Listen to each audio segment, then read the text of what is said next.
Hi everybody, this is Carnley Proud, your Simply Fun Playologist. I'm here tonight to talk to you about older kids games. We have a selection of games everywhere from age 2 to adult. Today we're going to focus on those older kids who might not have as much interest in some of the younger games. The first one is going to be Get 4 and Score. I really like this game, especially just for adults or for families with older kids. You pick a card, and this one is capital cities. You roll the dice and put them on the little squares, and then you flip over a letter for each color. That letter, you have to think of things in the category starting with that letter. It's great for vocabulary development, and you learn a few things along the way from the other people. Your next one is going to be Take Your Pick. Take Your Pick is a great get to know you game, and a really good way for kids to learn about and connect with other people. So one person is the subject, and he or she passes out 3 cards to everyone. If you're playing with a really large group, you just do 1. Then you pick what you think that person, how they would answer a question. I am pretending to do my husband, so I say he likes to fly solo, he's political, and he likes to lead rather than follow. Then I keep those cards to myself, but when it's my turn, I ask him what those things are, and he tells me if I am right or wrong, and I get points dependent on that. Then it goes to the next person being the subject, and everybody gets a turn. The next game we're going to talk about is Front Runner. I'm going to have to back up a little bit here. Front Runner is a math game. As you can see, it's nice and colorful, but it is meant for older kids. We do play this with our 10-year-old, but it is challenging for her. You roll the dice on your turn, and you get 3 numbers. Those numbers determine what numbers you place in the equations on the card. As you can see, there are 3 levels of equations. So if you have people of different levels playing, it's fair for everybody. My daughter usually does the first one, and my husband usually does the last one.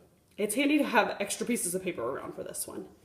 Then the horses that get to move are the ones whose answers are a factor of the number listed here. So say my answer was a factor of 4. So my little horsey would get to go to the next horseshoe. And the goal is to get all the way to the end, and then your horse wins the game. The next one we're going to talk about is Global Ranking. I just pulled out this game. We hadn't played it yet. It intimidated me a little bit because I feel like I didn't know a lot of these facts, and I think I'll learn a lot from it. So what you do is you pick out 3 cards, 3 countries. There are 51 different countries to choose from, and you put 1, 2, or 3 in front of them. Then you spin the dice and you try to guess which one is the highest ranking or the lowest ranking on that category. We've got things like population, distance from the equator, literacy rate, things like that. So you're trying to determine which one is going to rank the highest and which one's going to rank the lowest. The answers are on the back of the card, and you get little points for every time that you get stuff right. There you go, things. With this game, I want to show everybody and highlight how great our packaging is. Everything you see has a place. The little spinner goes here, and the numbers go underneath it, and the cards go in a spot, and then the tokens go in the spot. We also have really pretty directions and really explanatory. It also will tell you things, ways you can play it differently, or if you can accommodate different ages with it. All of those things. It also defines all the global ranking terms that are used on the spinner. So it's a really good one. We are going to go around the table and look at one called amalgam. I actually had to look up that word because I did not know what it meant. But if you can tell me in the comments what that means, you're going to get an extra prize point on this video. Each person is a little tower, and your goal is to make potions to take to market.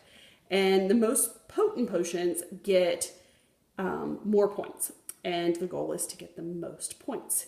If you've got a Harry Potter lover in your family, this may be the game for you. Finally, just a small game, and one my daughter and I are really enjoying, is one of our chat rings. We have all different kinds of chat rings. We have ones that you can do for in the car, for being too bored. We've got family stories where each family member tells a story. We've got a chat one. We've got a what if one that is safety stuff for younger kids. This is our tween what if. It's got a lot of good discussion points for kids.